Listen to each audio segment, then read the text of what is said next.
Aí galera que curte engenharia clínica, hoje eu vou falar para vocês sobre as queimaduras com bisturi elétrico. São vários tipos de queimadura, mas para aquelas pessoas que não conhecem nada sobre bisturi, não conhecem nada sobre centro cirúrgico, eu queria falar que o bisturi, resguardado as devidas proporções, nada mais é do que uma máquina de solda desse tipo aqui, tá vendo? Ó, isso aqui é uma máquina de solda portátil, moderna. Aqui é o controle da intensidade de corrente que eu vou precisar para fazer a solda. Então, essa parte aqui é a parte onde eu coloco na terra, onde vai ter o retorno. É como se fosse a placa do bisturi elétrico, ou a placa adesiva, ou a placa metálica. E esse porta-eletrodo, ele nada mais é do que o eletrodo ativo do bisturi elétrico. Então, qual que é a diferença, né? A diferença é que quando o Aguinaldo vai soldar, ele usa uma intensidade de corrente maior, porque o eletrodo, nós estamos sem o eletrodo aqui, mas o Aguinaldo vai pegar, normalmente a gente tem uma caixinha de eletrodo, porque o eletrodo tem que ser mantido seco, né, sem umidade, e esse eletrodo a gente coloca aqui, o Aguinaldo vai colocar aqui. Esse é o que? O OK47? Qual que é esse aí? OK. Enfim, tem o eletrodo. Quando faz o curto-circuito, o material derrete. Esse material que reveste, ele faz aquela atmosfera para evitar que o oxigênio entre na solda. Então, antes de falar do bisturi elétrico, o Aguinaldo vai mostrar aqui, fazer um contato aqui para vocês verem. Está colocando lá o terra na peça. Eu vou virar as costas aqui para ele e ele vai fazer a faísca aí. Ligar a máquina, né? Está ligada a máquina agora.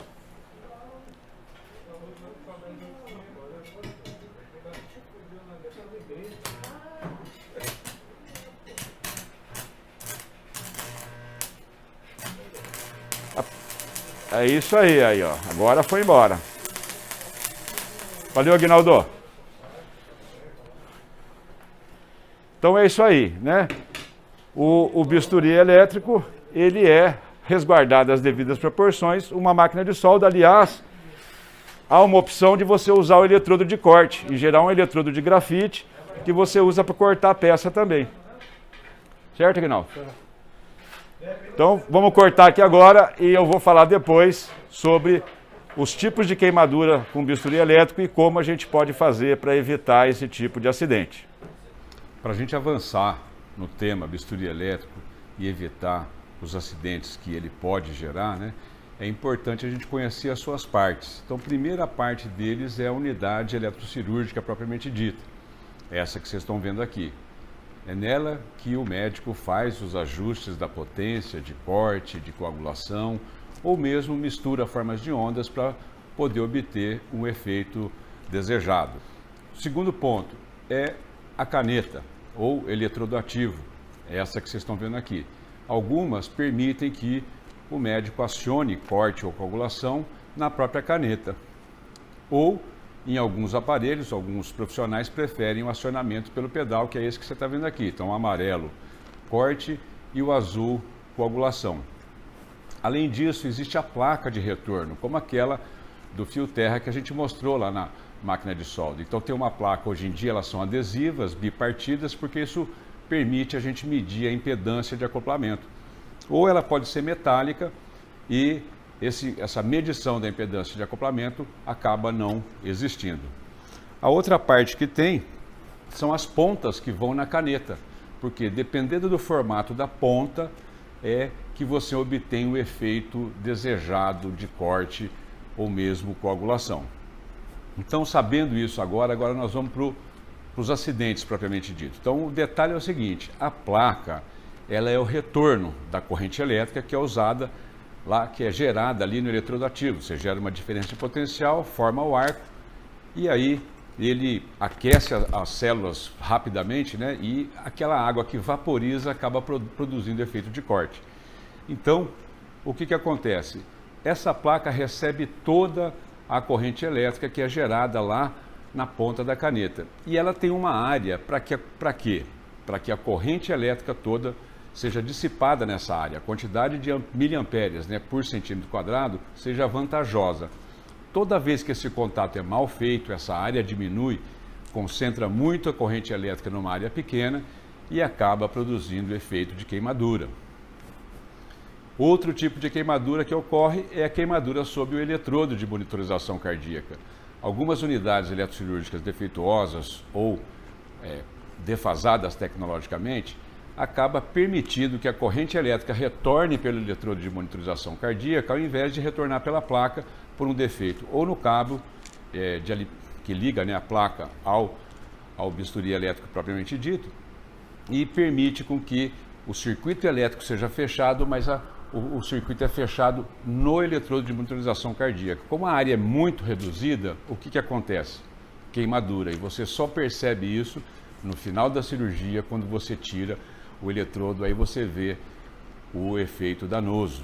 Existe um outro tipo de queimadura que ela ocorre no eletrodo de monitorização cardíaca e na placa, ou seja, a resistência elétrica para o retorno da corrente, né, da ponta da caneta para a placa, da ponta da caneta para o bisturi, aliás, da ponta da caneta para o eletrodo de monitorização cardíaca, a resistividade é muito parecida. Então, o que acontece? Ocorre uma divisão de corrente elétrica, uma parte retorna pela placa e uma parte retorna pelo eletrodo de monitorização cardíaca e, devido ao mau contato insuficiente na placa, acaba causando queimadura nos dois locais. Um outro tipo de acidente que ele gera é o fogo. No passado, hoje não se usa mais, mas a gente usava para asepsia da pele substâncias alcoólicas. Então, quando não se esperava o tempo de vaporização correto, né, se aplica o antisséptico, espera ele secar, evaporar e aí você começa a cirurgia. Quando você entra com a centelha do bisturi elétrico e aquele combustível, acaba pegando fogo. E tem também o risco de explosão. Isso diminuiu bastante porque os agentes anestésicos, pelo menos é o que se diz na bula, a verificar, eles não são inflamáveis e nem explosivos. Mas, quando você está fazendo anestesia, utilizando aparelho de anestesia e ventilador pulmonar, a atmosfera pode ser muito enriquecida. Então, com uma atmosfera enriquecida com oxigênio medicinal, quase 100% de pureza, mais todos aqueles campos cirúrgicos e materiais inflamáveis, aquilo tudo acaba virando o material que é a fonte de combustível, o oxigênio que é o oxidante, e quando você entra com a centelha, acaba tendo uma reação ali explosiva. Então, pessoal, é importante a gente conhecer o bisturi, todo hospital tem o bisturi e essas queimaduras são as mais comuns. Tem também um outro tipo de queimadura em locais adversos, como essa que eu estou mostrando aqui, onde o retorno, né, da corrente elétrica do bisturi acabou se dando pela mesa, pelos parafusos da mesa, como vocês podem ver, e queimou o paciente em dois locais. Nós, da área de engenharia clínica, temos que ficar muito atento a esse tipo de risco. Eu estou nessa área há 32 anos, então houve uma evolução tecnológica muito expressiva nas unidades eletrocirúrgicas e a gente precisa estar preocupado ou de atualizar esse parque ou de cuidar, treinar, garantir que esses acidentes não ocorram.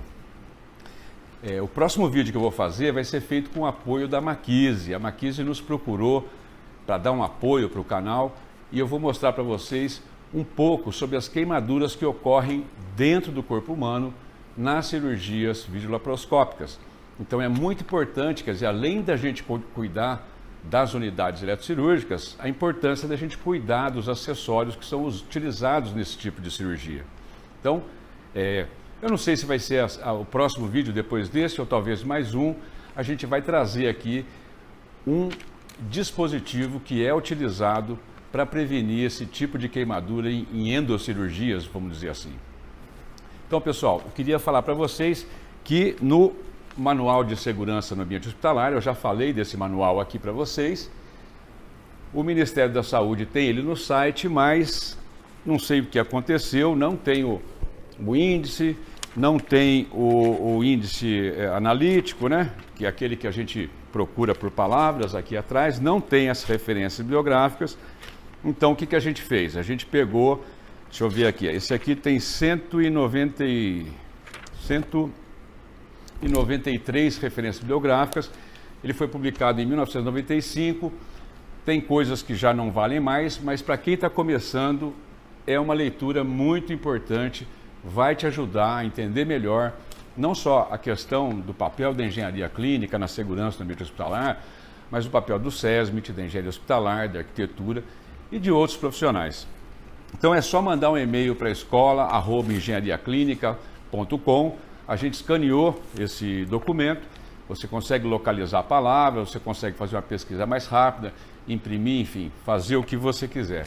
Mas não deixa de pedir para a gente mandar isso para vocês, escola@engenhariaclinica.com. Então, se você está gostando do canal, se inscreva, compartilha, apresenta para um colega, para um outro profissional da saúde, para um familiar. É importante que as pessoas comuns também saibam que a gente existe, que a gente está nos hospitais 24 horas por dia, ajudando a fazer aquilo funcionar. Então é isso aí, e no mais, aquele muito obrigado pelo seu tempo. Valeu!